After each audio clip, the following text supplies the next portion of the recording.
Good afternoon, ladies and gentlemen. Happy Friday, September 30th, 2016 to you all. Welcome to today's presentation, the Power Options Radioactive Trading Open Forum Q&A session. For those of you that don't know me, my name is Mike Chupka. I'm the Director of Education here at Power Options, and of course I'll be your host for this evening's webinar. Before we begin, we just want to briefly discuss what is Power Options. Well, Power Options, of course, is a patented suite of search and analysis tools designed for self-directed options investors.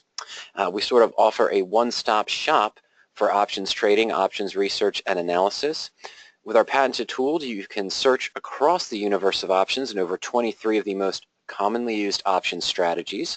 And then, of course, you can also quickly link to further research, analysis, and a powerful set of portfolio tools to help you paper trade, track, manage, and evaluate rollout opportunities for your positions. We do also offer countless help videos, articles, and archived webinars to help you get more familiar with the tools on the site and, of course, the various option strategies and management techniques as well. Ernie Renner created Power Options back in 1997, but everyone here at Power Options uses these tools to trade their personal accounts, myself included, so we do have many more years of combined trading experience. Now, let's get on to it. For our process and procedure for this afternoon's presentation, when you logged on to the webinar, the GoToMeeting, GoToWebinar platform would have appeared on your screen. Inside that platform is a question pod, so just use that question pod to send a question to us at any time during the presentation. Please feel free to ask as many questions as you want. We're scheduled to be here from 4:30 to 5:30 p.m. Eastern Time, but if we have a high volume of questions, I'll be more than happy to stay online a little bit longer to make sure every question is addressed. Your questions can really be about anything. If you have questions about general option strategy, how would I set up a covered call? What's the best way to do a calendar spread? What do you look for when maybe opening a bear call credit spread or a bull put credit spread, for example? That's all fair game. If you have questions about trade management, how would I look to roll a cash secured naked put position? If a bull put credit spread goes against me, how would I look to adjust the position?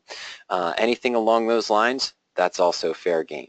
If you have questions about option specifics, maybe evaluating implied volatility or probability or anything along those lines, or the Greeks, or just the simple basics, what's the difference between a bid-ask spread? What's the reasonable volume to look for in a particular options trade? Please feel free to ask those questions as well.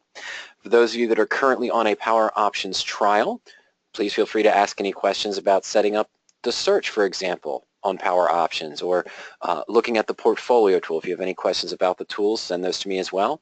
And some of you may, of course, be familiar with the limited risk radioactive trading techniques and the 12 different income methods. If you have questions about a radioactive trade or the concepts of radioactive trading, please feel free to ask that as well.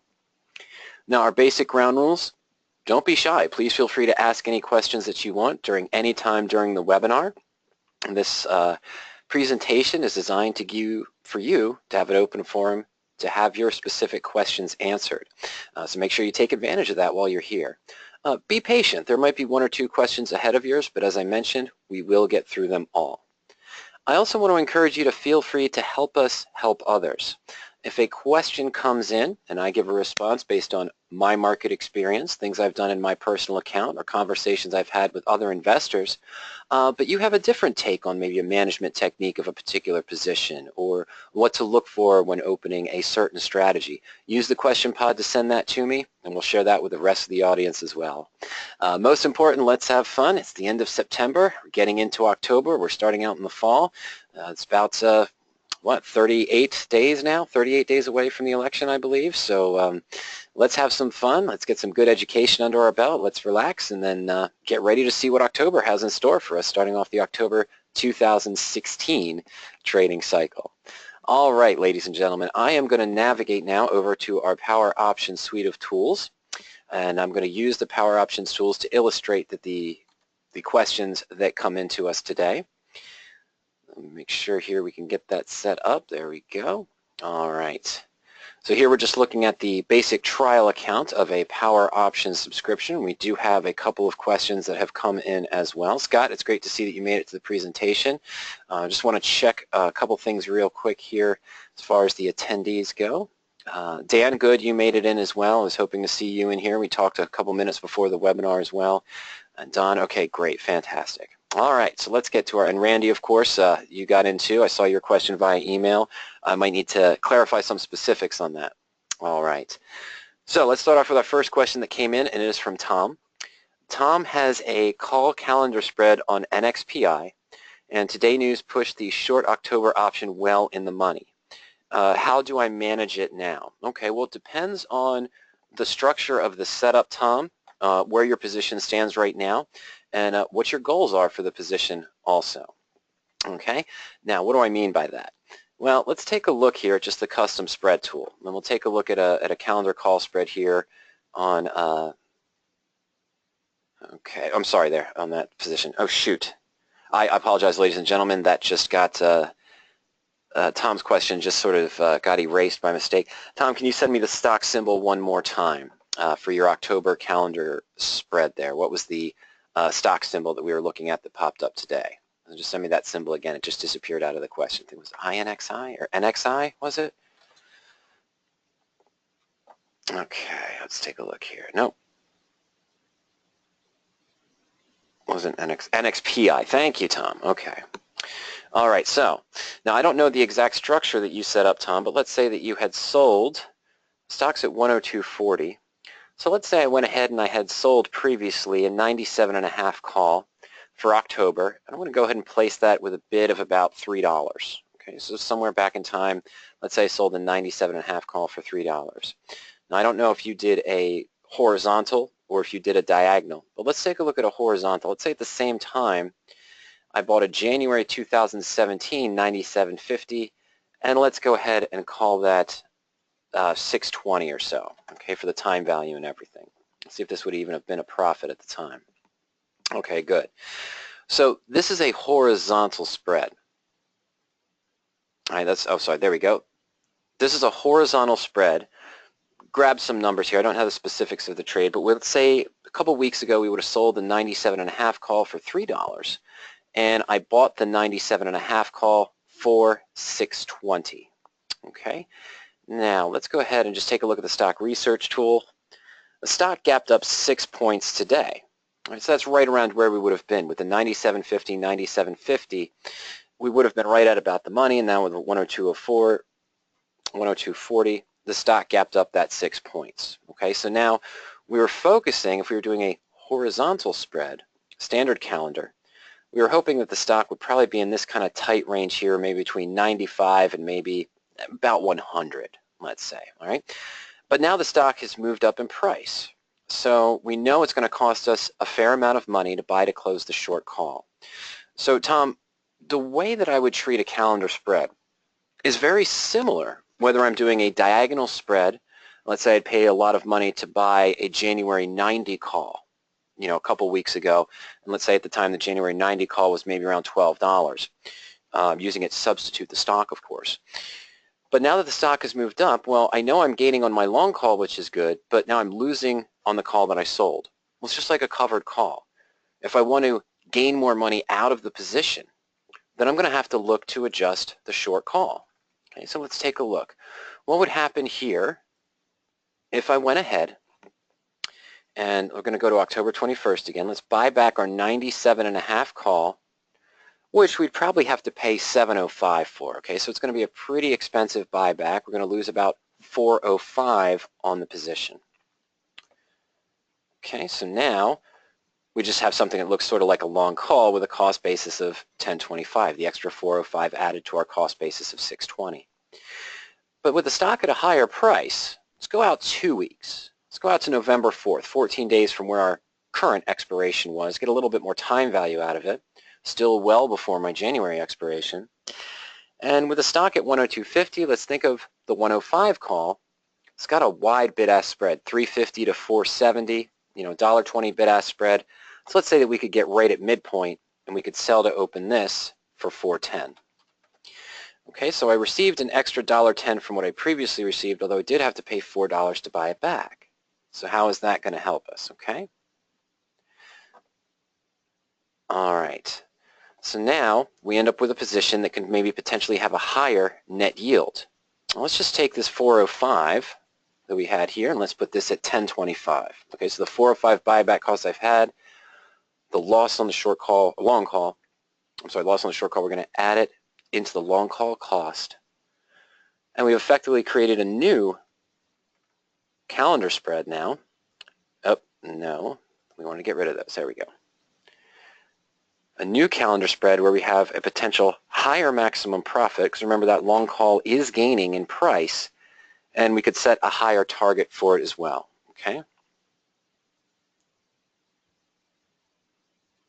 All right, so that's one way you could manage it. Now you had a follow-up question, Tom, and let's see here, where did that one go? My question was, oh, wait, hold on, sorry about that.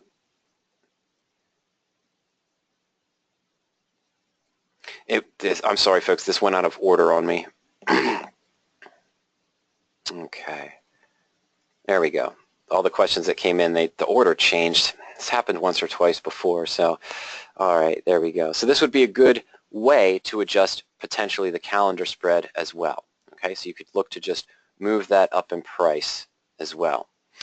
Another thing is if you know that if this was related to earnings, the $6 spike today came out on the news. What's the semiconductors? Okay, if earnings are coming up, you might even consider just buying back the short call and leaving the long open. If you're expecting more growth, you would pay the extra $4.10, which would have increased the cost basis of that January call to $10.25. You can see right now it's already at $9.40, $9.60. Okay, so I would treat the calendar spread, whether it's an in-the-money diagonal spread or it's a horizontal, I would treat it the same way as a covered call. Just look to roll up the position perhaps. If you've met your profit, don't feel any shame in just liquidating it right now, okay, and take it from there. Sam, comment on this. How about a put calendar on NXPI? It should pull back after about a $20 run. Okay, so Sam's idea is we go back to our original position there with the long, let's say we were in this long 97.50, and we had sold the October 97.50 for $3. Okay, back to our original spread. We've had this at 620 before the buyback. And now that the stock's up near 102, Sam's idea is that we could sort of add a calendar put spread to this, add two more legs, and sort of create a double diagonal. So right now I might go out to January, and let's do the 100 put at 545, midpoint roughly. And then we'd also sell, sort of hedge it keeping the same expiration. We'd sell now. I'm sorry, folks, did I choose the 100? Yes, I did. Good. 100 put at about 320. Okay, so now I've entered a calendar put spread. It's effectively creating a double diagonal, not really a double butterfly because we're slightly different strike prices. But now we increase the max profit here, but that's of course expecting a pullback after this run if the stock goes back to that 97.5 to 100 range. So you're adding sort of the opposite side to your calendar spread. You could add a calendar put spread, but of course keep in mind what's going to happen is that if the stock continues to move up, you may actually increase your risk to the upside there if it continues to move up in price. So those are a couple of ideas on how to manage a calendar spread. The most common ones, we could convert it into a double diagonal just like you might convert a bull put credit spread where the stock has moved up and you've got near a full gain on it. You think it might pull back a little bit, you could add a bear call to complete the iron condors to sort of enhance your net credit on the position. Here with a calendar spread, you can do the opposite. You could do a calendar put spread to sort of create this double diagonal to increase the profit. You could simply roll the short call just as you would with a covered call to try to get maximum profit to the upside if the stock continues to move. But again, that has to meet your expectations. What are your expectations now for NXPI as far as where you think the stock's going to go next? If you think it's going to pull back, Sam's got a good point. We could create a double diagonal. If we think it's going to continue up, we could buy to close the short call and just leave the long open. We could roll the short call up to a higher strike price to get more of that return to the upside as well. Just remember, any adjustment you do should really match your expectation for the stock going forward, and at the same time you want to make sure that it doesn't increase your risk too much as well with any adjustment that you do for any position, not just the calendar spread. Okay, so let's take Scott's question here. It's related to the search tool. Okay, so he says, I have an odd question. I noticed when searching that some stocks will come up that are part of a merger. So when I just run a standard search, let's say I go to covered call and I go to search, I can tweak the criteria. I can use the default criteria that are listed here. Let's just go to the at the money listings here. Okay, so we have several different stocks that come up that match the default criteria. And down below, I'd make changes to the options criteria and the stock criteria to find only those positions I want to see. But Scott's question is that sometimes stocks, will have a buyout, a tender offer is made, and what do we know? Well, let's say that Gigamon here just received a buyout order, and the target was $55. So let's say in the past 3 days the stock moved from, $49 up to $54.90. The buyout offer is at $55, and now the stock is just hanging there. Okay, so Scott's question is there any way to realize that a stock has popped because of a merger? Well, I don't have any screens for that. I don't have a criteria for that, Scott. We had been in discussion with a company that sort of does news releases, and we were going to see if we could, if it was viable to get some of their data as far as news releases, and you could screen for things such as positive or negative news to filter or scan out. And we would probably have put anything that was related to a merger in sort of a negative news field because, well, if it's already happened, the stock's not going to move. It's not a lot of point in trading options against it. But unfortunately, Scott, right now I don't have a way to do that in the search itself for any of the strategies. What I may look to do next week is I might have one of the programmers do this for me, to look it up for me, or I might spend the time looking it up. I know there's some websites that give a list of the various stocks that are currently under tender offer or as part of a merger, not ones that are coming up. It's very hard to find that news, believe it or not. Now, I've tried to look before it comes out. I might be in a covered call and, hey, someone came and bought it along, just like we were talking about in XPI, and the stock suddenly gaps up. And, okay, well, I'm going to make my profit on my covered call position, but I'd like to have known that ahead of time, maybe done a different strategy. But what I may do is look for a reliable list of stocks that are currently under tender offer and don't look like they're going to move. And then I might create a universal list in our list field. So when you click exclude, you might see a list here for stocks under merger or stocks under buyout offer. And then you'd be able to filter by that as well. So I'm going to look into that next week there, Scott, and see what I can come up with. But right now I don't have a means that I can think of off the top of my head of using the different criteria there to filter out mergers and so forth. Okay? All right. Dan's question, moving on. In general, and with reference to iron condors, would you please comment on your experience governing the closing of any of the 4 position legs prior to expiration? Okay. First, Dan, I'm going to take you somewhere. On Power Options here, I'm going to go to the free webinars tab right underneath the main home tab.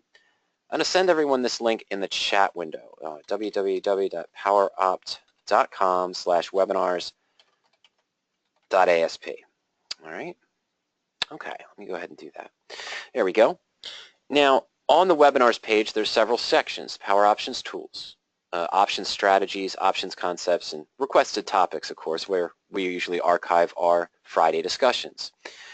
Under the Options Strategies tab, there's a webinar here on managing your bear call spread, the 6 or 7 ways that we commonly prefer to manage a bear call credit spread, and there's about an hour presentation here on managing your bull put spread.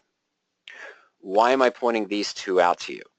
Because the same way that I would manage a bull put credit spread if the stock started to move against me, and the same way I'd manage a bear call credit spread, one of the 6 or 7 ways depending on what has happened and what the market conditions are, is the same way I would approach an iron condor. Because only one side or the other is going to be threatened. So whichever side is being threatened, if it's the bear call side, I'm going to look to apply one of these 7 techniques to manage my bear call spread.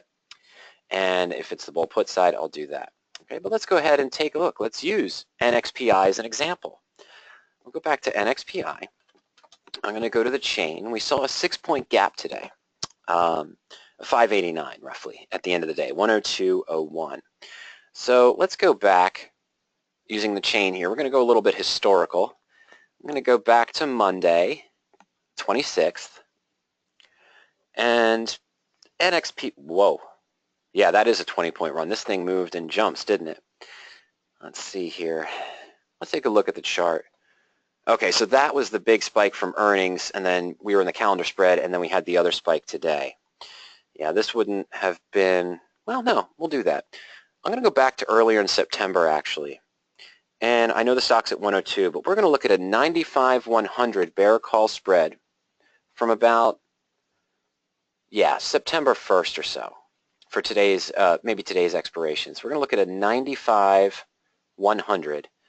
And at the same time, I'll look at probably an 85-80. So 95 to 100, yeah, 85 to 80, 10-point spread on the position. All right, so let's go back to September 1st. Excuse me, folks. Let's get the chain there. And for today's expiration, September 30th, I said I was going to look at on this day selling the 85 put, excuse me, the 85 put, which would have been about 170. Buying the 80, which would have been, I'm sorry, let's go across the line. Oh, not even there. Love these 50-cent strikes, don't you guys? All right, let's say we could get into that at 55 cents. So that would have been our bull put side. Our bear call, 95 to 85. It's not even here, but we would have gotten about 50 cents for the 95. And let's go ahead and say the 100 we would have paid 15 cents for. Okay?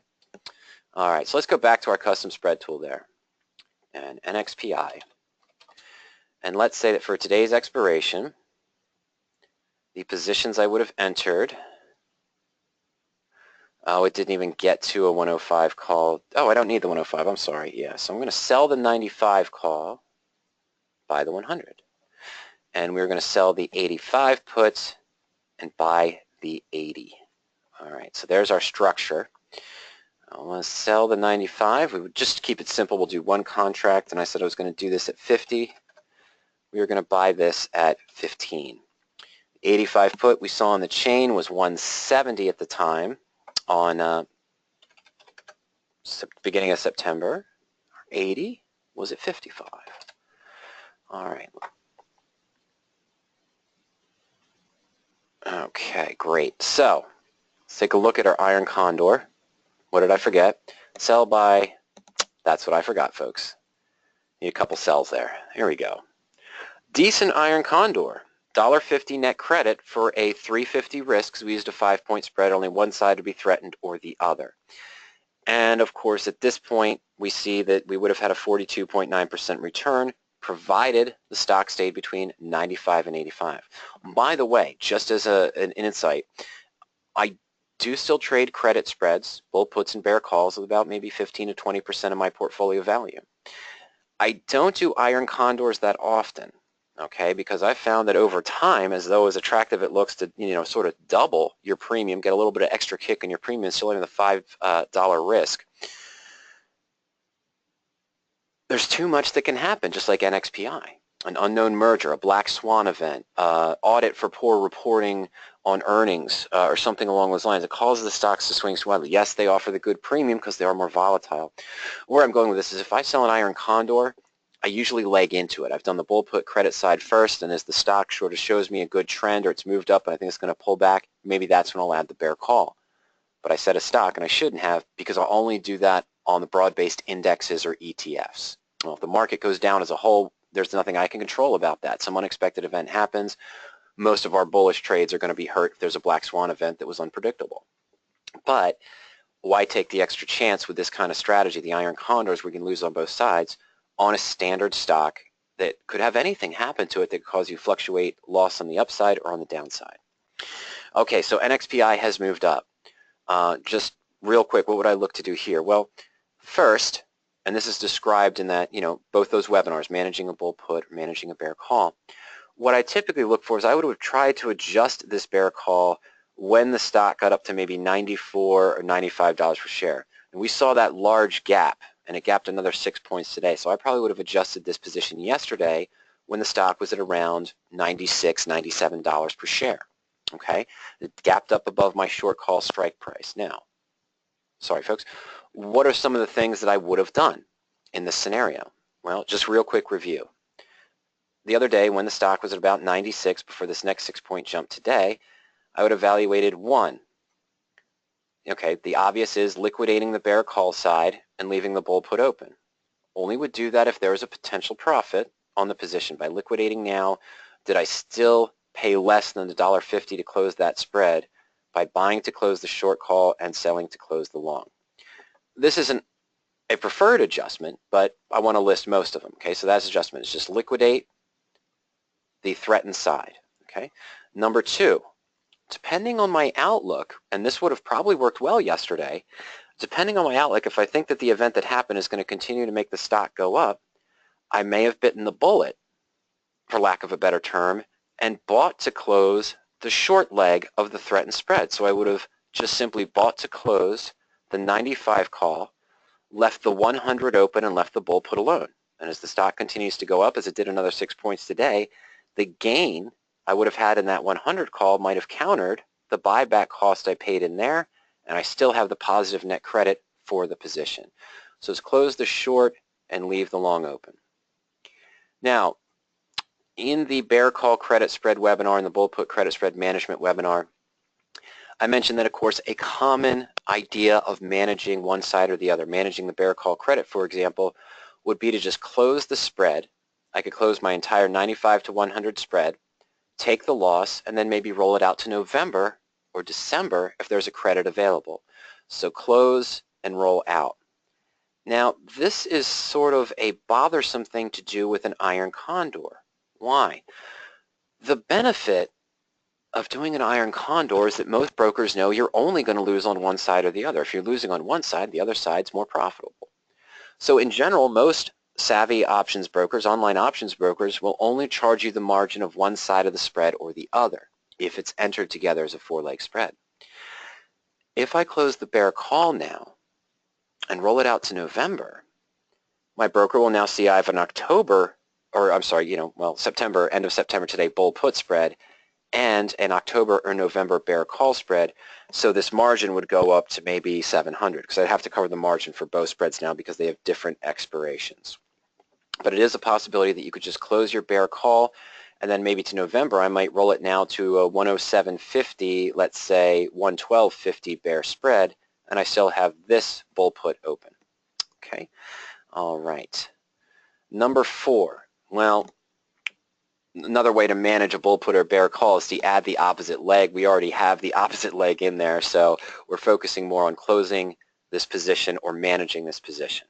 Okay, the bear call. So I can't add an additional leg. And honestly, if I had an iron condor open now, I wouldn't add another bull put spread at a different price or another iron condor. I know some investors do that. They'll add another iron condor for November and keep laddering the position. So with the stock at 102, an investor might leave this one open even though it's at full loss. Don't know why you do that, but I've seen people do this. They might leave that open for the full loss, and now they might sell on October 21st, 107.5, 112 bull bear call, and sell maybe a 97.5, 92.5 bull put and have another iron condor on top of the iron condor that's losing. I'm not a fan of that. I figure you might as well just close this one so it's not open anymore. The idea is that, hey, if it pulls back, this one might still be in a profitable zone, and then this one would still be in a profitable zone. But that, again, it would have to match your expectations to do that. So that's just add another iron condor. Not something I'm a fan of, but it's an idea. It's an opportunity. So add a second iron condor. And, of course, we already talked about liquidate, closing the short and allowing the long to run based on your expectations. Closing the bear call, rolling it to a new strike price. 4, you can't add another spread on top of it because that would increase the risk. You could ladder it, sometimes called laddering when you do it with long calls. I'll refer it to this. You could add another iron condor for a further expiration date based on your projection. And of course, the number 6 one is something called the pendulum adjustment. And we'll show an example of the pendulum adjustment. And what I mean by that is what has happened in this position. I was in an iron condor, which was a neutral, but the stock gapped up against me. I'm part of my iron condor is a bearish spread on a bullish stock. So is there a way that I can simply, rather than rolling this out to a further expiration, is there a way that I could roll this existing bear call spread to create sort of a bull call debit spread? Yeah, there's two ways. I can option and buy a deeper in the money long option, and now I'd have a bull put credit spread and a bull call spread. And if the money makes out, I could turn this losing bear call into a winner using the pendulum adjustment. You'll see more examples of that in those other webinars as well. But the idea is turning the one that's going against us from a bearish trade to a bullish trade by doing one leg. Instead of closing both legs and opening two new legs, just adjust one leg. You swing it out like a pendulum.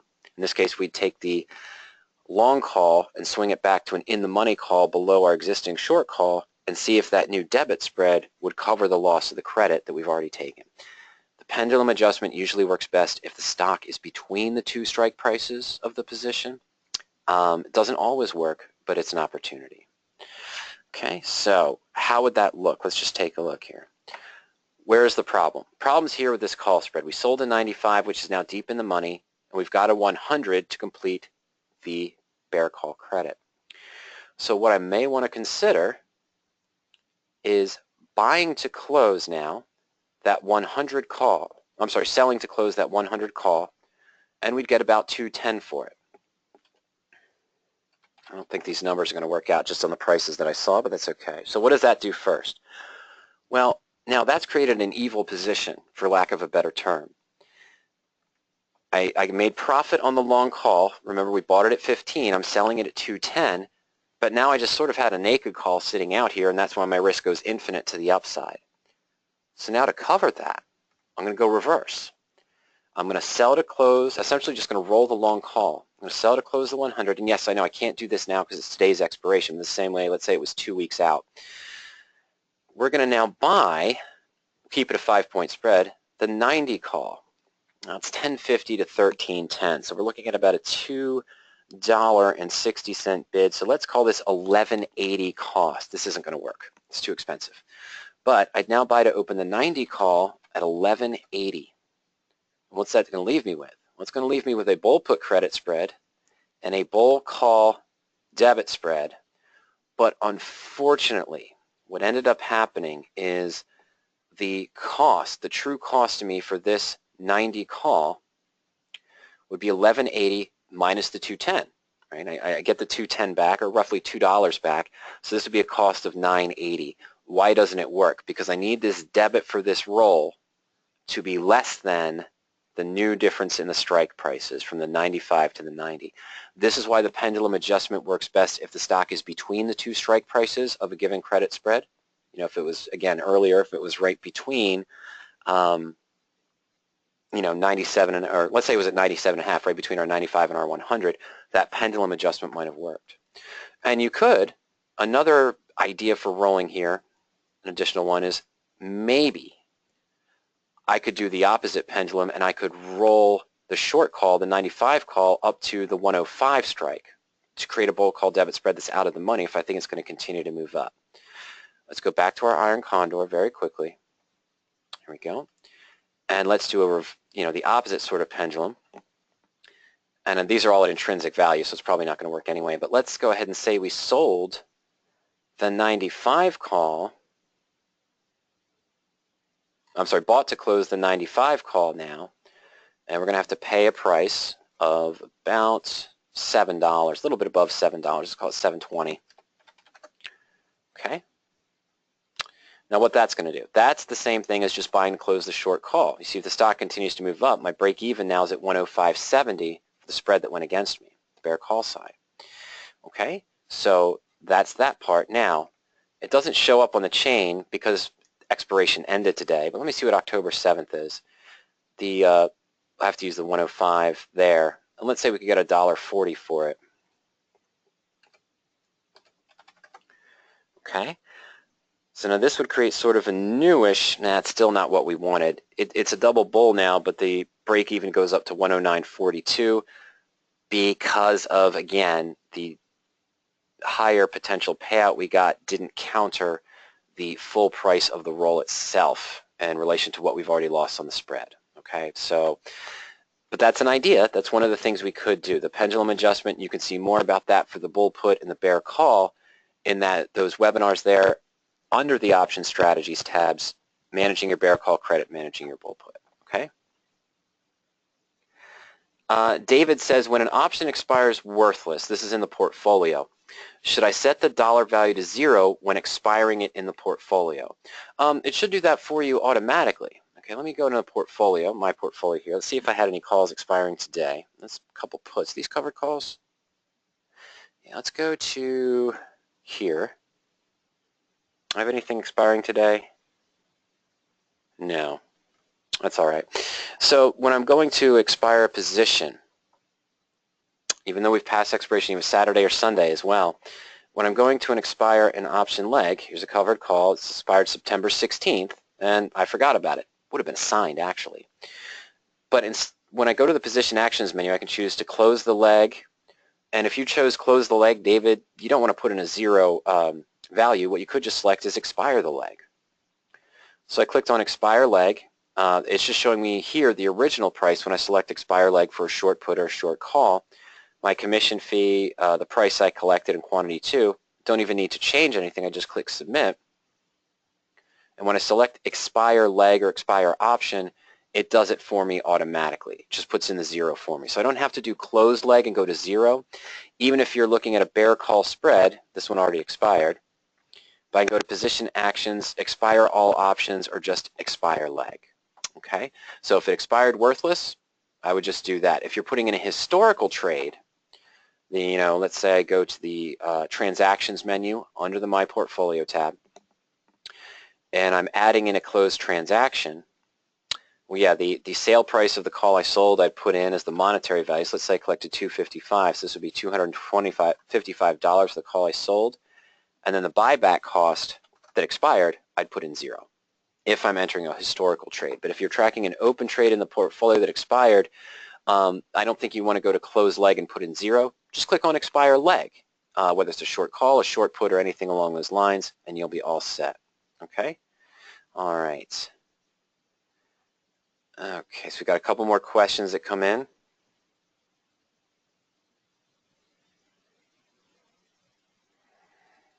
All right, so, okay, let's go here to Randy's question.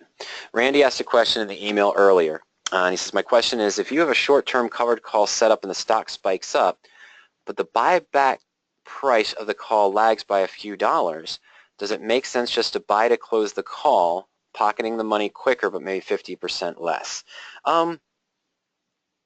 Yes and no. Now, what Randy's question was related to NTAP, okay, NTAP.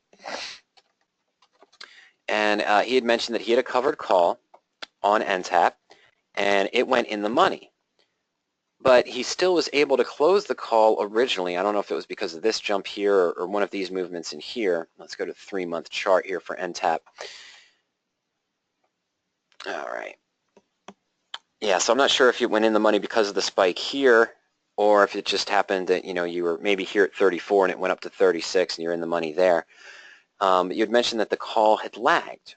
Well, if I had sold a September or October call back here in August, I probably got a decent amount of time value and there was some implied volatility. After this earnings event happened, the implied volatility would have declined. So the extrinsic value of my option would have decreased in my favor, but of course the intrinsic went up at that time. In general, in relation to a covered call position, or a cash secured naked put, for example, let's go there. Let's see, and we'll do that again. Let's say NTAP here, and let's say that I bought the stock roughly, you had mentioned it was about a 3% return on the position. So let's say we bought 100 at around $34. And sometime back when I had sold the 34 call, there's kind of low volatility there. They're probably higher earlier. So let's say I got maybe $1. Let's just call it $1. Okay, that's a little bit higher than what we were looking for. Sorry, my apologies, ladies and gentlemen. Let's get the correct action going and go from there. There's our covered call. So this is even at about a 3% return. Now let me add this to the portfolio, okay? Real quick, we're just going to click Add to Portfolio. I'm going to throw this into the one we were just looking at, trading account 41317. All right, so let's go ahead and submit that to track the position. Now, as we saw originally, this covered call that I'd opened, the stock's at 35.82. Okay, my call's 2 points in the money, close to. And I was expecting a 3% return on October 7th, about a week away. Now, we take a look, sorry folks, we take a look at the portfolio. For NTAP, I see that, yeah, so I originally expected a 3% yield, but with 7 days remaining, I could sell to close the stock at 35.82 and buy to close the call from 185, which would give me a liquidation value of 33.92. I originally made a cost basis of 33. I was expected to get 34 back. Okay, so my max expected profit was 100, and I could liquidate now for a 2.8% yield. I would probably do that. Why keep it open for the next 7 days and allow it to go back if I've made 80, 85, almost 90% of what I expected to make on the covered call position? I prefer to liquidate it now rather than wait, okay? That's kind of the key. Now, of course, if you're tracking the positions in the portfolio, we could go to the position analysis view from that position actions menu. This will give you a breakdown of your position, whether you're trading an iron condor, credit spread, debit spread, covered call, cash secured, naked put. So my current liquidation value, I could liquidate the position right now and make $92 of the 100 I expected 7 days early. Okay, so is it worth it for $8 more to leave the position open for 7 days? No, if I saw this today, I probably would have liquidated it before expiration. Why leave this position open over the weekend and just to find out that the market as a whole pulls back 2% on Monday for some news that came out over the weekend when I could just take the profit right now? We typically go by the 80% rule. If you've made 80% of what you expected to make on the position, that's when we typically close it. Dan, you had mentioned 50%. Is it a good idea to close it when you have a 50% of what you expected to make? Well, that comes down to what your expectations are. And what I mean by that is that NTAP, let's say, had this spike up, and your call was now in the money. And you know that in 7, 12, 15, maybe even 20 days, you're going to make a 3% return if it stays above the strike. Okay? But you're seeing you can close it today for 2.8, 2.9, or maybe 2.7%. I would maybe close it. Okay, just take it off the table. You've made close to 90% of what you'd expected to make on the position. Now, if you're in the position, of course, and you think the stock is going to pull back, that's even more justification for liquidating out of the position and taking the profit now, and then maybe doing a bearish trade on the other side of it later on. But of course, if I expected the stock was going to continue to move up, and I wanted to take more advantage of those upsides, I'd evaluate the rollout opportunities that are shown below. Right, so I know I can make 3% in 7 days. I see here there's rollout opportunities where if I roll up to maybe the 36 call or the 35.50, I could potentially make another 1% for an extra 7 days of trading, or an extra 1.7%. Now I'm rolling at a debit, but if the stock goes above 36, I've made another 1 or 1.7% for an additional 7 days. Okay, so it's, even though you roll for a debit, sometimes it's worth it if you think the stock's going to continue up in price. Now, I'm not projecting, I'm not giving a recommendation that NTAP's going to be trading at $36 or above in the next 14 days. It's not a recommendation or suggestion. But you want to evaluate the rollout opportunities as well. I always tell everyone, it's commonly taught that you want to roll your cover call for a credit. So in order to do that, I'm going to have to go out to 4th of November. You know, I originally received $1, might pay $1.90 to buy the call back today, but so that means I need another premium. I'm 90 cents down, so I need another premium of at least 90 cents to roll for a credit.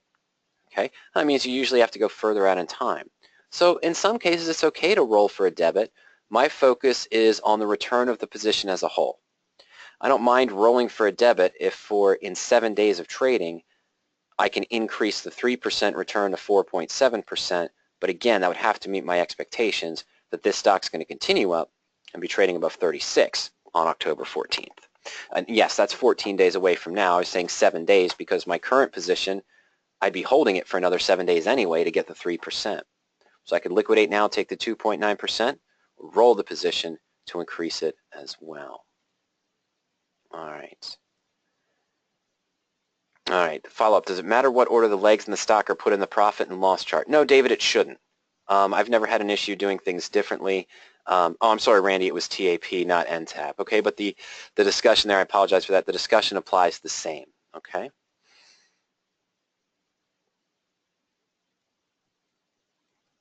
All right. Yeah, sorry about that, Randy. I thought your email said NTAP, not TAP. My apologies, but the concepts are the same.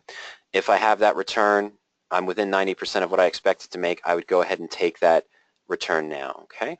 All right. So let's go back. Scott's question from a little while ago. He said, excuse me, he says, I'm sorry I was late. Did Mike go over using the software to find options for selling naked puts or writing covered calls? No, we didn't go into the searches, but for covered calls and naked puts, let's go ahead and take a look. The starting point for using the search tool, of course, for covered calls or naked puts, well, if you want to, you can just use the picks of the day. It's something Ernie released a little while ago. And what the picks of the day are is Ernie went back and back-tested various criteria for covered calls with standard expiration, weekly covered calls, and for weekly naked puts and standard expiration naked puts as well. And, so you take a look at the weekly picks of the day, Restoration Hardware Holdings and Community Health Systems. But if you click the link next to any of the stock picks of the day, see how we develop these results, you'll get a walkthrough of what Ernie did as far as his testing procedure, what he did as far as did for management when doing the back testing, and the results over the last 52, 53 weeks for that particular one. And we see here it was a 47% yield for the weekly naked puts over this time frame. He's showing the SPX there in this related time frame from 515 to 521. But the conditions and the management techniques he did for the picks of the day there, it's just a quick view. So you don't maybe necessarily have to mess around with the search criteria. But it's a really quick view.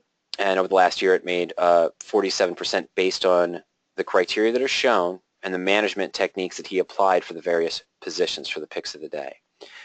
Now, if I just went into a naked put search, Scott, okay, all I have to do is click on search, and I'll see some results based on a default criteria set listed below. This one happens to be the full list of the weekly naked put picks of the day. We only show the top 3 in the picks of the day if 3 are available. But there's other ones here, initial values and so forth. And we've created other ones during the webinar. So you can use the default search criteria as a stepping stone to create your own personal search. Or if you want to tweak the weekly picks of the day, for example, or the standard picks of the day. Now once you pull up a default search, scroll down below listed trades, and you just want to make adjustments to the criteria based on what your risk-reward profile is. You can search for if you wanted to increase the naked yield or the percent if assigned for a covered call. Break even, of course, the annualized return. If you wanted to restrict volatility, you could use the IV ranges as well. If you wanted to go further out of the money or maybe look for probabilities, only those positions that had a theoretical probability above for the naked put of 75% or higher. We simply make a change that we want and go ahead and click Submit Search. Now I have positions here. There's our NXPI we were talking about at 102, LVS, AMBA, RH, Restoration Hardware Holdings, which of course was in the picks of the day. Now, if I only have 4 or 5 or 10 results, I've limited the universe of options pretty well, haven't I? So I could continue to do things. One thing I always suggest, especially with covered calls and naked puts, and you see it's already selected, is checking the box for stocks that do not have an earnings between now and expiration. I don't want any sudden surprises. Okay. So yeah, it's already about 5:20, Scott. I'm not going to have a chance to go through an in-depth discussion on using the search criteria. But here's what I'm going to suggest. If you have a criteria in mind, I'm just going to go to the search for covered calls, for example. Okay. And let's say, I don't know your criteria, but let's say I got a phone call and the customer asked me, I want to create a covered call search. I want to look for positions maybe 10 to 15 days out in time using the 2-week out weekly series. I want this is a common question I get. I want to find covered calls maybe 10 to 15 days out in time on good stocks with a good return. Okay, that's great. But what I want to know is What do you consider a good stock for a covered call position? What fundamentals or technicals would you look for to identify a position? And that's what you want to set into the search. Some investors will only want to do covered calls on dividend-paying stocks. Okay, that's really easy to do. Others may look at different technicals. They might use MACD, simple moving average, and so forth. I'm going to be very simple with this search. I'm going to clear the filters. I'm going to clean out everything out of our parameter field. This is for covered calls. So once I clear filters, everything's gone. What are the factors that I know? Well, I'm looking at a neutral to bullish position, a covered call. I'm going to set my criteria, as I mentioned, to be, let's say, between 9 and 15 days out in time. I know it's going to isolate it to the 14th of October, but we'll just put in a time range there. I'm not going to worry about a lot of this option stuff right now. What I'm going to do is say, okay, I know this is my time frame, but I want to look for stocks that match my criteria. Everyone has different criteria. That's why the tool is designed this way. My criteria, well, my account size, if I'm doing a covered call, a full cash secured naked put, a married put, or a collar, which all involve buying stock or putting up the money to potentially buy the stock with a cash secured naked put, my portfolio dictates that I'm looking at stocks between about $5 and $75 per share. Well, that is a restriction, but it's also a very important restriction. I'm not going to waste time looking at a $250 stock if I can't afford that portion of my portfolio to donate to one position, okay? So it's fine. I'm going to look for $5 to $75. If I wanted to just look stocks that paid a dividend and the percent dividend yield, I might just put a percent dividend yield of greater than 2%. But we're going to look at is more liquidity. We use the market cap field, and we see here on the pop-up, this is measured in billions, and a mid cap would be 2 billion, but since it's measured in millions, we're going to put in a market cap of greater than 2,000. I only want to see mid to large cap stocks. And I'm going to want to see stocks that have grown in earnings. For any bullish strategy, bull put credit spread, calendar spreads, married puts, I usually put an earnings per share growth of 5 to blank. I want to see something that has shown positive growth and good management over the last year. And for covered calls and naked puts, I am going to check that box in the earnings date for not between now and expiration. What about some other things? Let's go into the technicals. Well, in addition to the market cap, the average stock volume, we see here this is measured in thousands. So I only want to see stocks that trade on average at least 750,000 shares per day. And I'm just going to use a simple moving average field. I'm going to look for stocks that are trading above the 50-day moving average. But this is a shorter term trade. Remember, I went 14, so I'm going to go shorter. I'm going to look just for stocks that are trading above their 20-day moving average. And I could use Bollinger Bands if that's part of your research and analysis. I could use MACD. This is the same criteria you'll see in all strategies. But for now, I'm going to keep it really simple. Let's go back to options. So what have we done so far? It's a neutral to bullish strategy. I set my time frame for the expiration. I looked for stocks that have a good volume and are trading in an uptrend. I have to find stocks that are in my price range. I want to avoid earnings between now and expiration. I want to see positive growth. And I just want to see mid to large cap stocks. I've only put in about 5 criteria. Now, my goals for 14-day out trade. My percent if assigned, if the stock stays above my short call, I want to make at least maybe a 1% yield. Okay, 1% return for 14 days. I could increase that maybe to 1.5, somewhere around a 0.7, 0.8 for a 7-day trade. In or out of the money, well, if you had a specific that you wanted to be in the money for more protection, you could set that, or out of the money. I'm not going to, though. I'm going to also look for a downside protection of at least 1.5% as well. And for the basics, option volume today, maybe I want to see something that was active. I want to see at least 10 contracts traded today, and I want an open interest of 50. All right, so this 1.5% if assigned for a 2-week out trade, even though I didn't put a range in or out of the money or something for probability, I'm looking probably something that's right at the money based on that value. Let's go ahead and submit the search. 28 results. So out of the entire universe of options, which we've already narrowed down because I looked for that 14-day time frame, so it's only the 450 stocks that offer weekly options, stocks, indexes, and ETFs, we've narrowed it down to only 28 positions on stocks that are trading in an uptrend, have good liquidity, positive earnings per share growth, don't have earnings between now and expiration, and looking for a minimum return of 1.5% and some volume today. Is this a good search? I don't know. I haven't back tested it. But what I wanted to illustrate for you, Scott, is that's how you can use the search tool. If you have specifics that you want to see, whether it's based on return, minimum option premium for your covered call, your naked put, liquidity itself, probability of being assigned or probability above for hoping to expire worthless on the naked put. Just hit clear filters, start from scratch, put in your criteria and your desired expiration date, and go ahead and run the search. Okay, and see what you get. And then you can tweak it further from there. But if you want to have something that's quick and you can trade with confidence, you might want to check out the picks of the day, both for covered calls and naked puts. Okay, I know I have a few more questions left here. We're definitely going to go over 5:30. It's got about 8 questions left here as well. Okay, let's see. Let's go to, yeah, Bob says prices will change when the markets open the next day. That's right. Michael said, can I import my own list of stocks to search? Absolutely. In every search, Michael, you'll see the lists tab. Okay, and so in the list field, I can choose to include or exclude any of the stock lists that are there, but a lot of the lists that are here, my 4 ETFs, my index list, these are ones that I've created. In addition to the company list that we've pre-programmed in, the IBD 50, leveraged ETFs, for example, NASDAQ 100, S&P 5-star. All right, but to import your list, Michael, just click the Create and Modify List button in the List section of the search parameters. This will pull up a field for you where you can create your list or combine existing lists. So I'll just click on Create List. We could call it Michael's List. And now you can type in your symbols or you can paste them in here. So I'll just do something here. TAP, the correct stock, and NTAP, the incorrect stock that I used for an example, and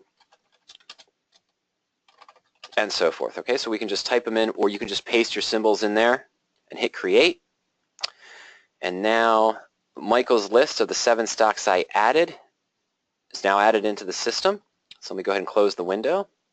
It'll refresh the page. I know this isn't going to work, but let's go to List now. And based on the criteria that we created for that search, should be listed in alphabetical order here. Oh, I'm sorry, no, it's up at the top. Michael's list there, the list that I created. Hit Submit. And nothing matched it. And that's because, why? Most of the stocks I put in were above my $5 to $75 range as well. Okay? All right, so Bob says, so how does one adjust the buy-sell signals next day? Bob, I don't know what you're talking about.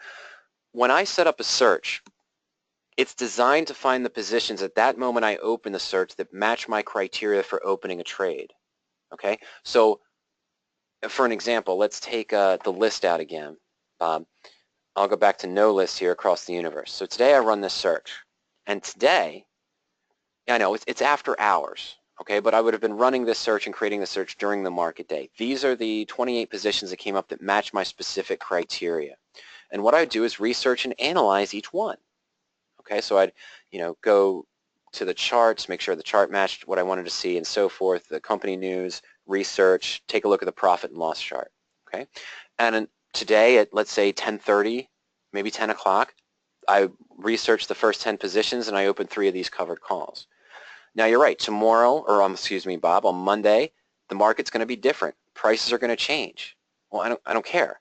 I would have bought into this position because it had the criteria I wanted. My expectation would have been that it would have been trading above 14 on October 14th expiration. I'm looking for that 2% downside protection, 4% return. So on Monday I pull it up and it's 6 different positions.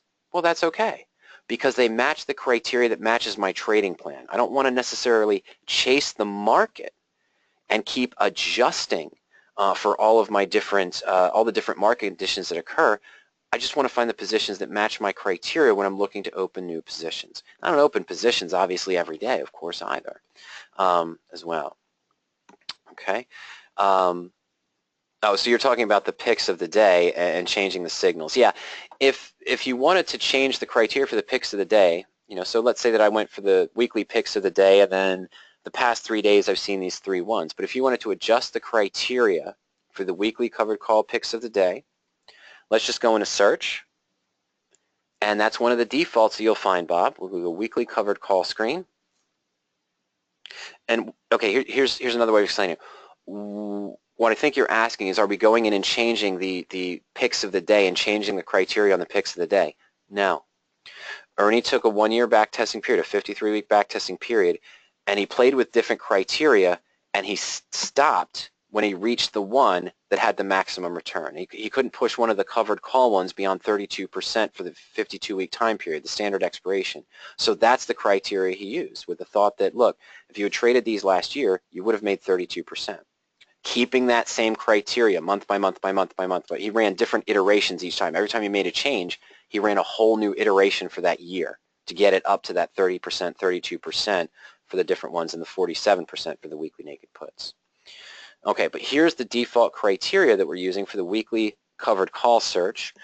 And let's just do what we just talked about. Let's go to the fundamentals, and there's no limitation on stock price. And of course, I all see lower price stocks here. There's only 38 total results. But let's say that I wasn't going to trade stocks that are higher than $45 per share. Well, that's a change that I'll make. Okay, for the weekly covered call search, the weekly picks of the day. Yeah, I know 45 is really low. It's just an example. But this, yeah, I only took it down to 25 results there. But let's say it was a little bit different, that you only wanted to trade stocks that are between 25 and, let's say, 75. Okay, you don't want to trade stocks below $25 per share. You're taking Ernie's tested ones and just making changes to match your portfolio and your criteria, and that's great. Okay, so we take it down to 20 total results, and that's perfectly fine. So you can adjust those if you want to take the weekly picks of the day or picks of the day that Ernie tested, but you need to make limitations to it based on your account size, or add other criteria that you want to see. Maybe you just want to take the weekly ones and see, I'm sorry, the picks of the day, and just see stocks that pay a dividend in covered call because you're hoping to get assigned. Well, you could add that dividend in there, make it your own search, and once you do that, you click Save, and then you'll be able to go through that. I'm sorry, name your search, and then any time, instead of going to the picks of the day, you would just go into the covered call and go into search and select your trades. Okay. Michael says naked puts are risky if they gap up big time. Why do you do them at all? No, I'm sorry, naked puts are not. A naked put is not risky if it gaps up. That's what you might want. Naked put is a parity trade, Michael, to a covered call. It has the exact same risk-reward profile. The idea behind a naked put, and I don't know, it's one of those things that I don't know why brokers will tout covered calls and say covered calls are a safe strategy.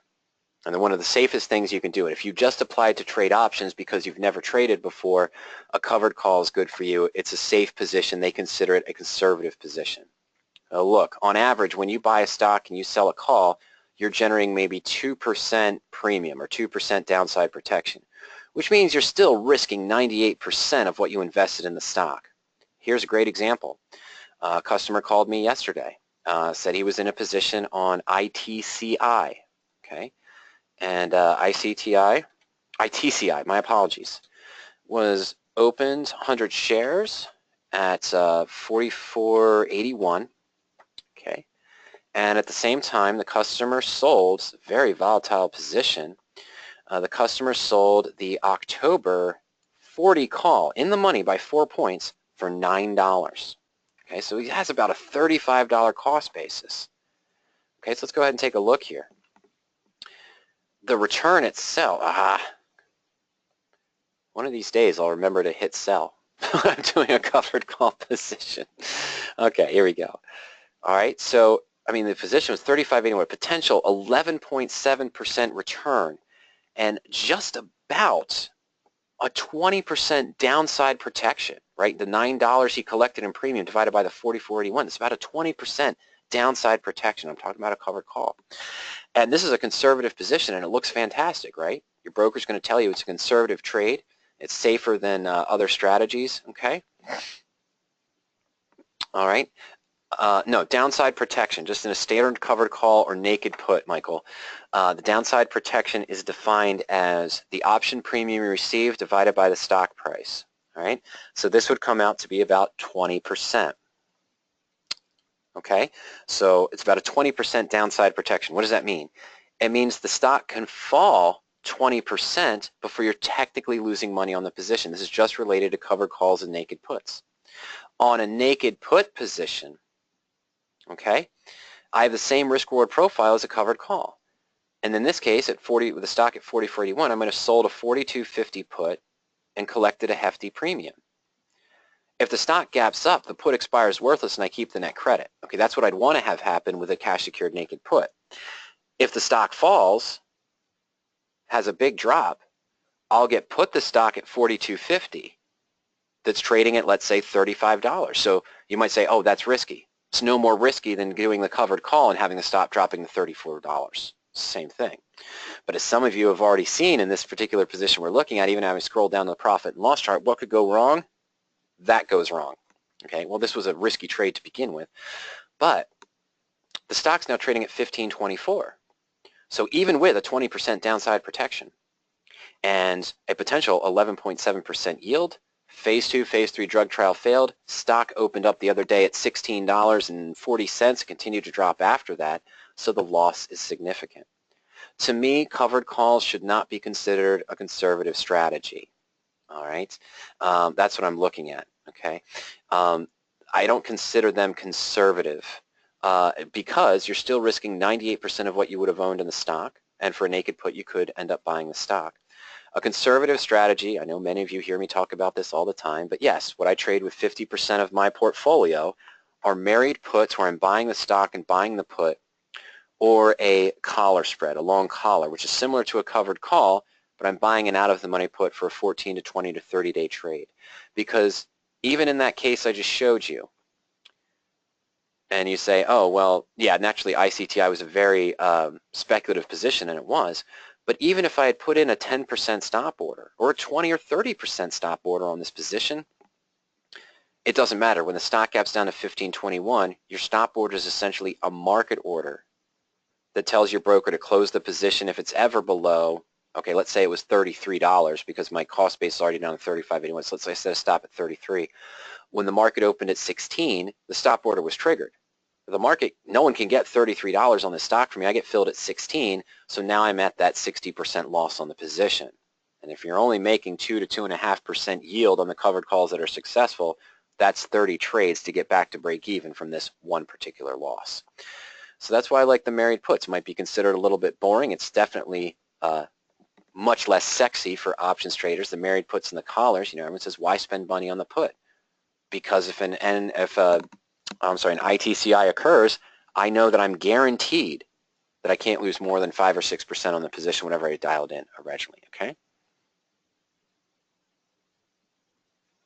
Okay, Bob, you bring up a great question, and it's fair to me for me to answer, okay? Ernie put his time and effort into creating the picks of the day, and he's trading them himself. Bob's question to me directly, if the picks of the day on average have done so well, above 36%, and we saw the weekly naked puts of the day, okay, so see how we develop these trades, and it shows a 47% yield over the last 53 weeks, okay?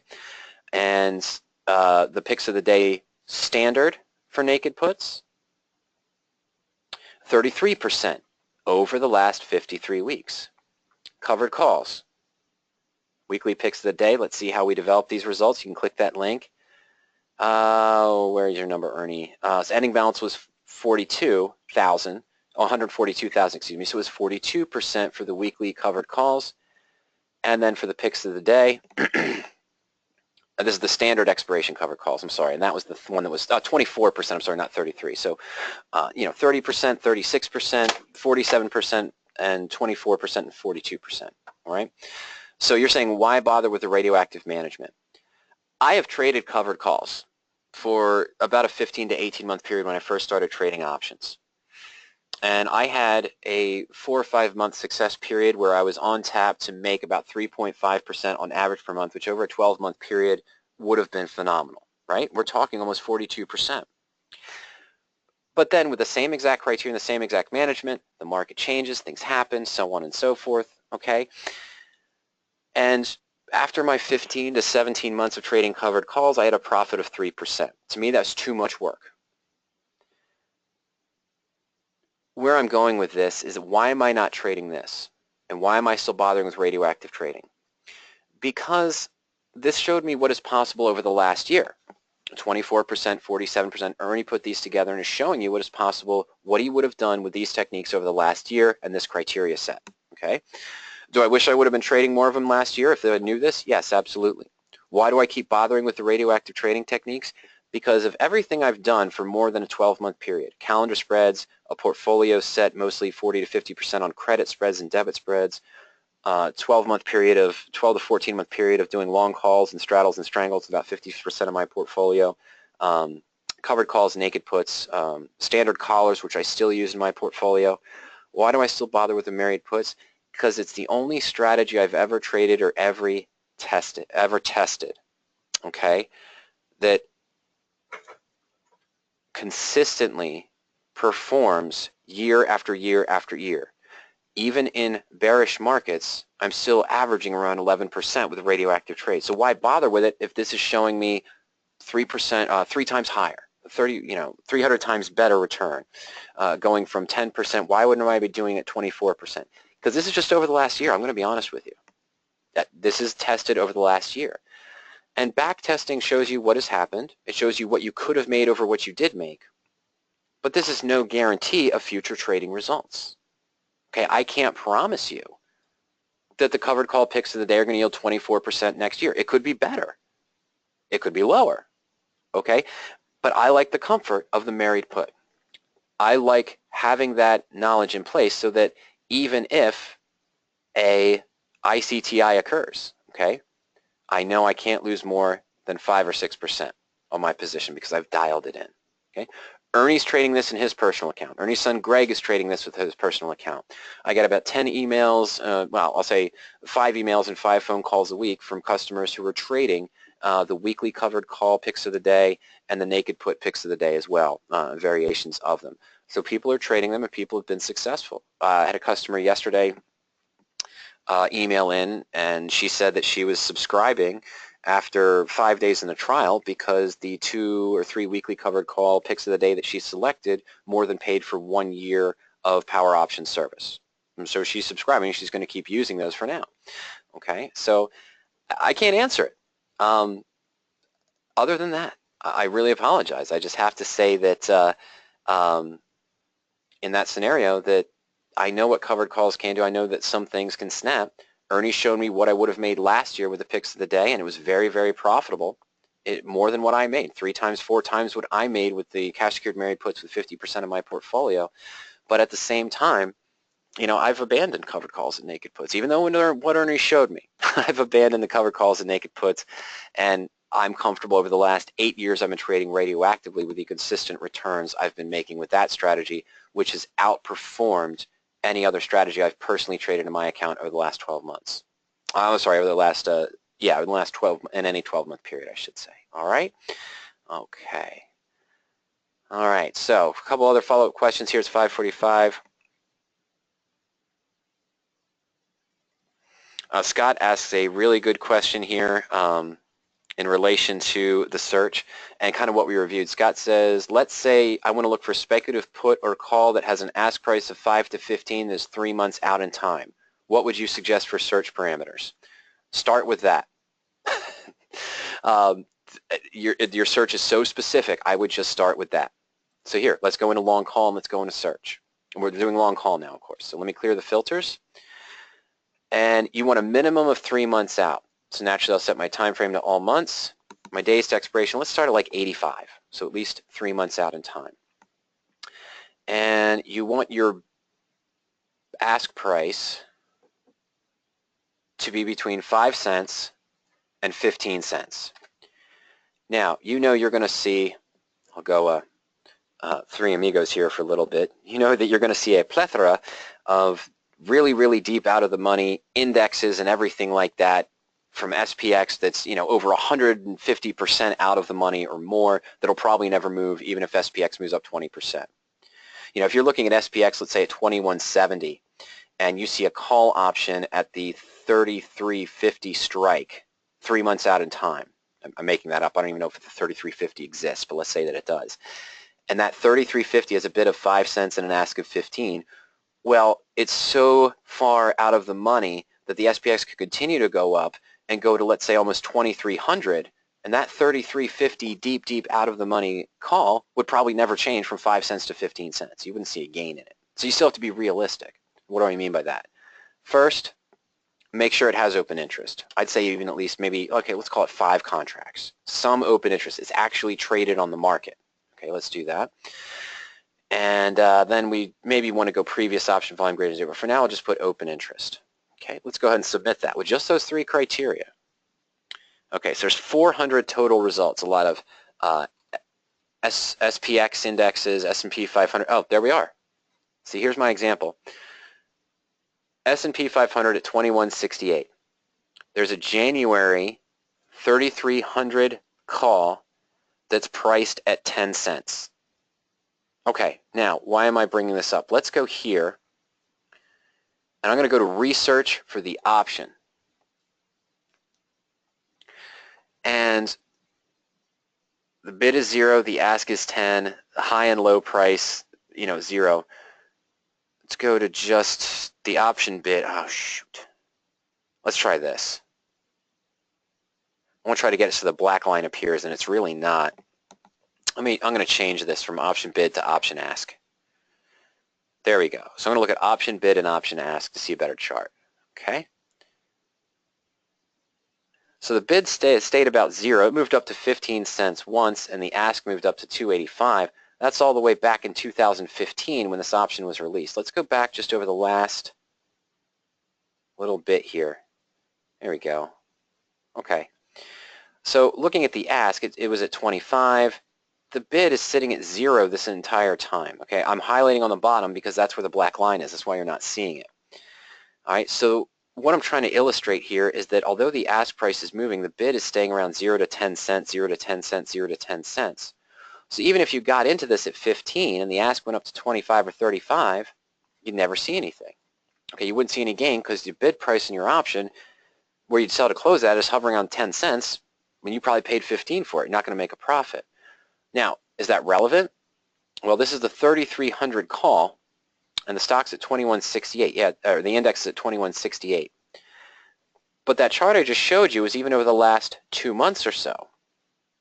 Okay, so this deep out of the money option, even considering July and August, that $3,300 call, when the index went up from 2070 to almost 2200, that call didn't move. It's too deep out of the money to be realistic to make a profit on. All right, so I'm going to tell you to restrict it. You're not going to go more, I'm going to say 40% in the money, or 40% out of the money. Okay, so let's go ahead and submit that.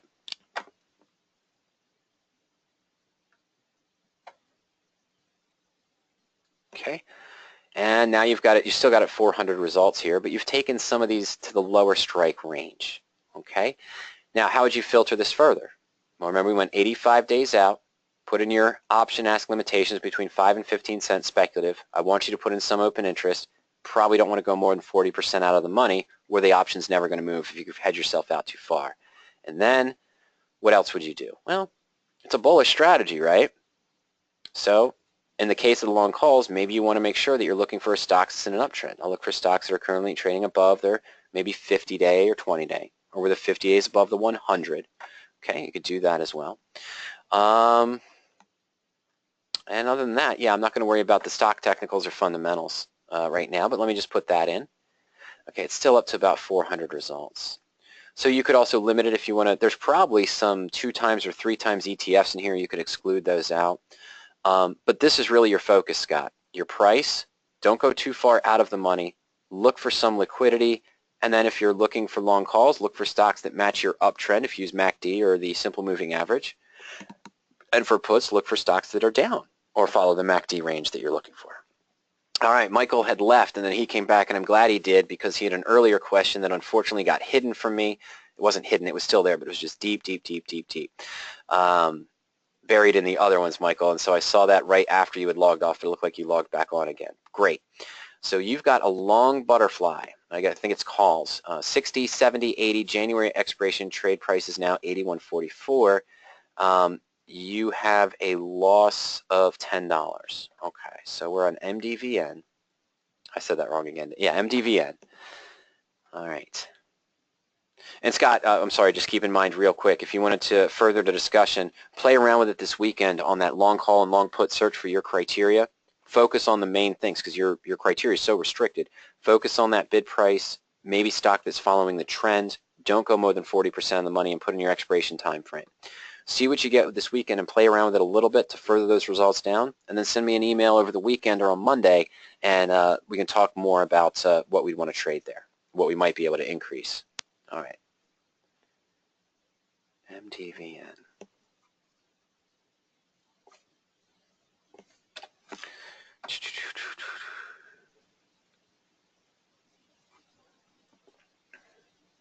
Is it MVDN? Okay, hold on one second here. I'm not seeing any of the options come up. I don't know why.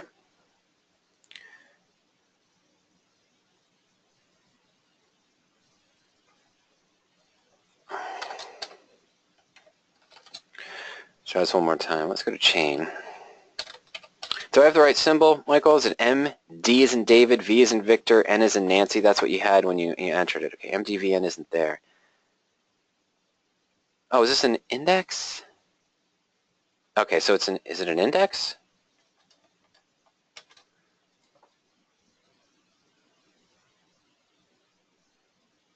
All right. I can't find MDVN. What's the name of the company, Michael?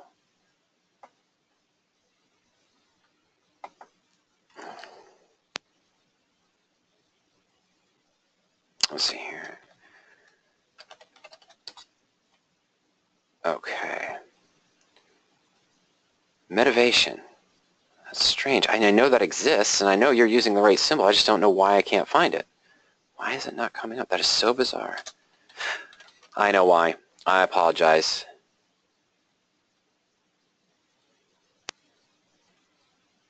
I think I know why I can't find it, and I do apologize for that.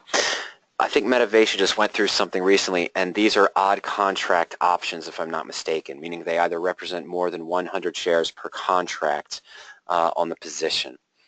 So we, as a rule of thumb, do not track options that are not one-to-one relationship with the stock or any special delivery options after a merger, or if it's a delivery plus cash, or if it's delivery of 80% shares of Motivation and 20 shares of that.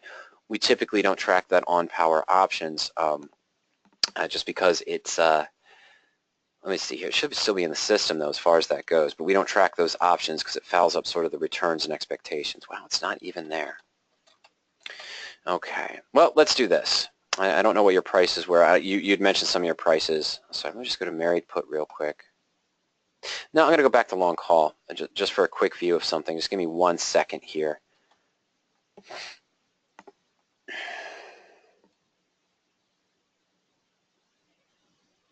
Now, I know it's going to look strange here, but I'm just going to do something very quickly. I just want a fake stock. 60, 70, 70, 80. Sorry.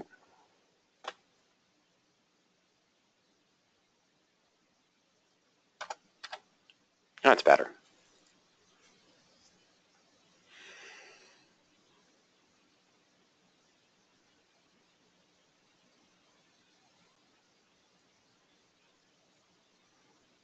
Okay, so I'll just use Red Hat. All right.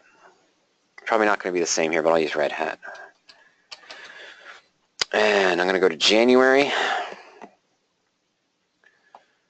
60, 70, 80. Sorry, 1, 2, 1. 1, 2, 1, okay? Okay, let's see here. Oh, sorry. 4s and 2s. I know this isn't the same stock, but we're just going to look at some ideas here. The 74 is a total of 117 per contract. 60 paid 605. And the 80 paid 50 cents? 17.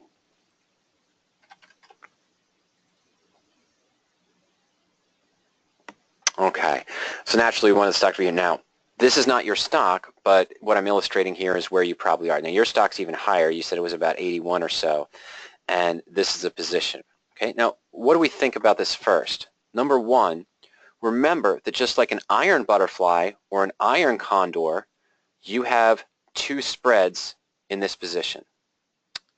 One of those spreads is a bull call debit.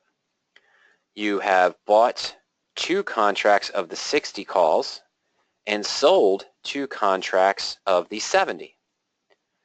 But you also have this combined with a bear call credit spread. So instead of an iron butterfly, we have a bull put spread with a bear call. You've got a bull call debit spread, which is going in your favor, with a bear call spread where you sold 2 of the 70 and bought 2 of the 80, the 10-point spread between. As you mentioned, you have a loss now of 791. So you're close to that risk there at 791. Okay, so why am I destructuring the butterfly?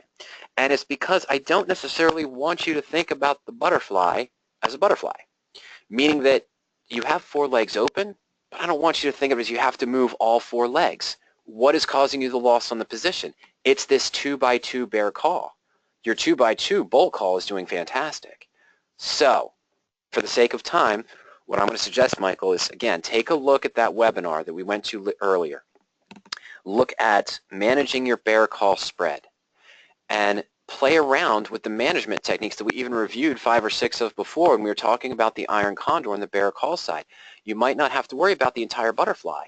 Worry about the 2x2 bear call spread inside your butterfly and think about what we talked about. Maybe buy to close the short, leave the long open if you think it's going to continue up in price. Maybe close out 2 of the shorts and sell to close your 2 longs, and maybe do a bear call here with selling the 90 and maybe buying the 100. That would complete an iron condor.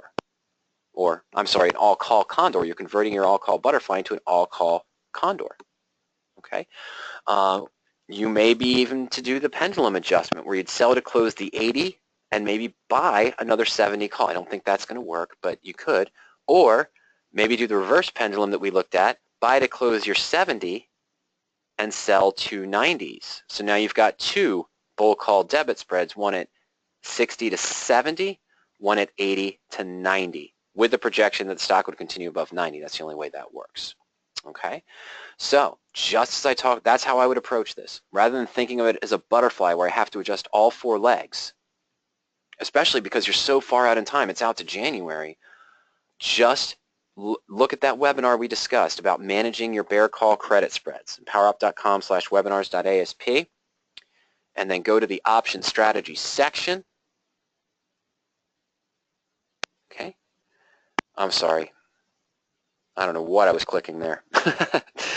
Go to the free webinars, go to option strategies, check out the 7 ways on managing your bear call spread. See how that applies to your butterfly out to January. Just look at managing the bear call side right now. Don't worry about moving all of those positions. Can I promise you that there's going to be an adjustment talked in this webinar that's going to help you close motivation without a loss? No. I'm not going to promise that. But the butterfly position as a whole, remember, 50% of your butterfly position is doing great. It's the other 50% that's doing bad and what's causing the loss. So manage just the 50% that's doing bad. Manage just the bear call side. Okay? Take a look at those 7 ways we talked about there to maybe manage a bear call and work the numbers and see if any of those are going to help repair it. And of course, as we always mention, at any time, send me an email with the specifics of your trade. I can try to look it up. As I mentioned, it doesn't look like we're showing motivation in our system. I think it's because the options are odd-sized contracts. But I'll try to take a look at it and go over some of the numbers with you if you send me an email. Okay? And then just send the email to support@powerop.com. All right, well, ladies and gentlemen, it's 6 o'clock Eastern Time, and went a little bit over today, but I think we finally got all the questions answered, thankfully. And I don't mean that saying that thankfully we're done. I mean it saying thankfully I was able to get through all of your questions and spend time answering everyone.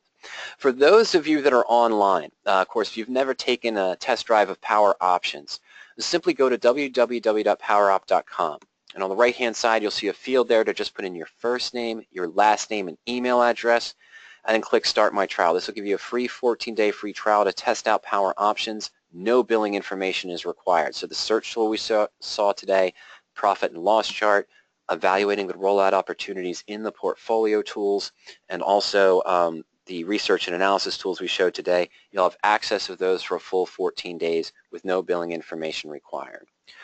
Of course, after that, if you do decide to subscribe, we do offer an end-of-day service, which gives you access to most of the tools available. It doesn't give you access to the picks of the day or having your search results sent to you by email, but you'll have the search and the portfolio tools as well. The search capability, you just won't have the picks of the day, and that's only $40 a month for the end of day. Our 20-minute delayed service is $60 per month. So that includes the picks of the day, getting your search results by email with 15 to 20-minute delayed quotes instead of end of day. We do offer a real-time service, which anytime you run a search or refresh the page, it's going to give you the numbers and calculations at that very instant, and that's $120 per month.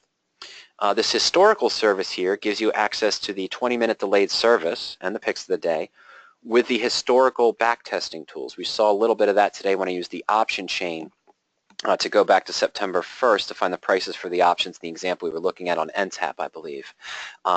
So the 20-minute delayed with access to the backtesting, it's $40 more than the delayed service, it's $100. And then the real-time plus the historical backtesting and the API is $160 per month for that service. I just remind everyone our upcoming webinar events on Tuesday, October 4th. We're hosting a radioactive trading presentation of Don't Be a Victim of Market Indecision. You can register for that at radioactivetrading.com. On Wednesday, October 5th at 12 noon, I'll be discussing straddles and strangles for earnings seasons, the difference between straddles and strangles, what approaches one might consider using when trying to play both sides of a stock that's coming up to earnings. And of course, next Friday, October 7th, we'll be back here at 4:30 p.m. Eastern Time for our open discussion Q&A session. You can register for the Wednesday or Friday webinar at powerop.com/webinars.asp. And as always, if you have any questions at any time, just send us an email to support@powerop.com. If you have questions about the radioactive trading techniques, send us an email to support@radioactivetrading.com. You can also call us here at PowerOptions during market hours at 302-992-7971. And if you're currently a trial member or a subscriber, and if you're not a trial member, hey, go to powerop.com, just put in your name and email address, and you'll have use of the tools for 14 days. But trial members and subscribers can schedule a coaching session at any time, and that's essentially just a 35 to 45-minute walkthrough on the phone with Ernie or myself. We'll answer any direct questions you have about the PowerOptions tools, search capabilities, and more as well. All right. Well, that about does it. Michael, excuse me, you said what is the API? The API is the sort of programmer's interface. If you have a computer programmer, if you're good at computer programming, the API, which is only available on the premium level of service, will allow you to write different scripts. You can interact with the PowerOptions data directly rather than using our format here on the page. So if you wanted to, sort of use the data in maybe a different format and you're comfortable with computer programming and writing programs for that sort of thing, that's what the API is, the programming interface there that would allow you to do that. But the access to the API is only available on that upper level of service as well. All right, well, ladies and gentlemen, thank you once again. Everyone have a fantastic weekend, and we'll look forward to seeing you next week as we start trading in October of 2016 as well. Okay? All right, take care, ladies and gentlemen. We'll see you soon. Good night.